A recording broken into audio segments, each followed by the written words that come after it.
दोस्तों, हमारे जीवन में एक्सपीरियंस का बहुत ज़्यादा महत्व होता है।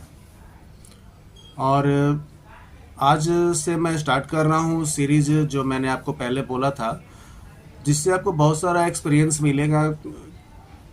क्या हमें करना चाहिए, नहीं करना चाहिए। खास करके आपको पता है कि जब ये चैनल ही है LIC के लिए, तो मैं कस्टमर का ध्यान रखता हूँ इसमें कि कस्टमर को क्या परेशानी होती है और क्या क्या उनके दिमाग में आती है, क्यों वो पीछे भागते हैं, या फिर कोई कस्टमर क्यों खुद से बुला करके अपना LIC करवाते हैं। ऐसा ही एक घटना अभी अभी रिसेंटली घटा है।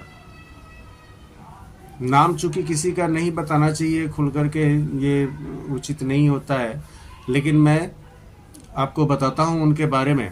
आज से 1 साल पहले मैंने अप्रोच किया था, चूँकि हालांकि वो बहुत ज़्यादा डिस्टर्ब भी थे। तो मुझे बताया कि मेरे पास में उतना साधन नहीं है कुछ करने के लिए, मैं क्या करूँ। तो मैं उनको कुछ जगहों पर वैसा काम मतलब लगवाया, और उनकी अर्निंग अच्छी होने लगी। उसके बाद में मैंने अप्रोच किया कि भाई, आपके पास में एक बेटा है, छोटा सा अभी साल भर का मतलब लड़का था, तो आप कम से कम उसके लिए ले लीजिए एक LIC, क्योंकि ना तो उनके नाम से थी, ना तो बच्चे के नाम से थी, और ना ही उनकी वाइफ के नाम से था। तो उन्होंने बोला कि हाँ ठीक है, ज़रूरी तो है हमें भी, क्योंकि पैसा ऐसे हमसे बचत नहीं हो रहा है, और अगर ले लेंगे तो शायद मतलब कि बचत हो जाएगा। फिर अचानक पता नहीं क्या हुआ कि मेरे से बात करना वो बंद कर दिए। तब मुझे समझ में आया कि भाई ये LIC जो है ना, शायद इसी की वजह से वो बात करना बंद कर दिए। वो क्या कहते हैं, हमको लगता है कि मोबाइल को ब्लॉक कर दिए थे, मतलब नंबर भी नहीं लग रहा था मेरा। फिर अचानक साल भर के बाद में, संजोग से मुझे नहीं पता था कि वो जहाँ पर काम कर रहे हैं वहाँ पर हैं कि नहीं है, दूसरे से मिलने के लिए मैं गया, तो वो मुझे देखे और खुद से वापस आए मेरे पास में, मुझसे मिले, बड़ी स्वागत किए वहाँ पर, और बोले कि आइए घर पर, हमारे घर पर गए। उसके बाद में उनकी लड़की एक हुई थी। लड़की जब हुई तो वो खुद मुझे बोले कि देखिए ना, उस समय तो हम आपको नहीं कह पाए, हम उसको बोले भी कि भैया तुमको नहीं कराना है तो मत कराओ, लेकिन ऐसे जो रिलेशन बना हुआ है उसको तोड़ना नहीं चाहिए। आपको लग रहा होगा, लेकिन आप अंत में ज़रूर, अंत तक ज़रूर जाइएगा, क्योंकि बहुत ही इंटरेस्टिंग ये बात होने वाली है।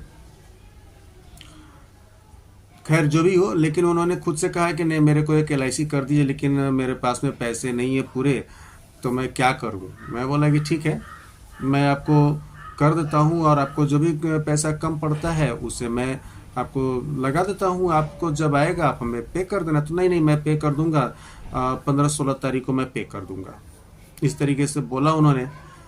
और मैंने कर दिया। और प्लान कौन सा किया मैंने, तो 733 के बारे में अगर आपको जानकारी नहीं होगा तो मुझे कमेंट करिएगा, मैं आपको बताऊंगा। तो 733 मैंने कर दिया उनको। मैं अपना पैसा लगा करके 2600 रुपये, कुछ पैसा वो भी दिए। 10 दिन हो गया, 10 तारीख के आसपास मुझे बोला भी था कि देखिए, मुझे पैसे के लिए परेशान नहीं करिएगा, मैं खुद आएगा पेमेंट मैं दे दूंगा। मैं बोला था कि ठीक है, मैंने परेशान नहीं किया। इसी बीच में 16 तारीख के आसपास में उनके यहाँ पर बर्थडे था, बुलाया मुझे, मैं गया, बर्थडे में भी गया, कोई दिक्कत नहीं, मैं उनको टोक टाक नहीं किया, बर्थडे से वापस आया। और 2-3 दिन के बाद में मैं सोच ही रहा था कि कॉल करूं भाई, क्योंकि वो बोले थे कि 15 तारीख के बाद में दे देंगे, बर्थडे में भी नहीं दिए। तो मैंने सोचा कि चलो भाई, बर्थडे बीत गया है, उसमें खर्च हुआ होगा, कोई बात नहीं है।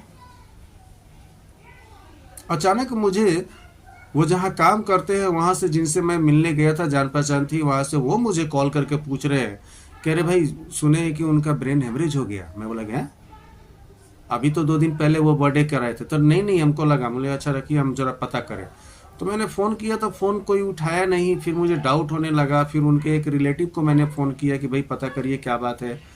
फिर वो जाकर के मुझे बताया कि हाँ ये बात सही है, वो सीढ़ी पर से उतरने के समय में गिर गए, और उनके कोर पड़ गए थे सिर, सीढ़ी के कोर पर सिर का, जिससे सिर फट गया, और उसे रेफ़र किया गया। वो मतलब पता नहीं बचेंगे कि नहीं। फिर उनको दिल्ली रेफ़र किया गया, लेकिन पैसे उतने थे नहीं कि वो दिल्ली लेकर के जाए।